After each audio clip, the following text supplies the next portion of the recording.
Easy കാർഗോയുടെ പുതിയ branch Abu Dhabi Hamdan സ്ട്രീറ്റിൽ പ്രവർത്തനം ആരംഭിച്ചു. സമസ്ത കേരള ജമിയത്തുൽ ഉലമ പ്രസിഡന്റ് ജഫ്രി മുത്തുക്കോയ തങ്ങൾ ഉദ്ഘാടനം ചെയ്തു.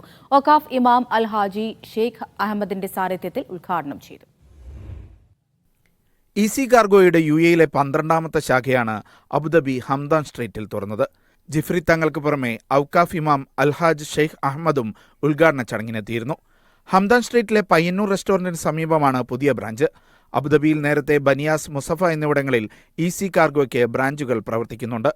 Abu Dhabi Sunni centre president Abdurahman Thangal, SKSSF UAE national committee president Shuhaib Thangal, Kottamudi Markaz chairman Ismail Saqafi, Jaleel Nizami, Hussain Abdulla Faizy തുടങ്ങിയവരും പങ്കെടുത്തു.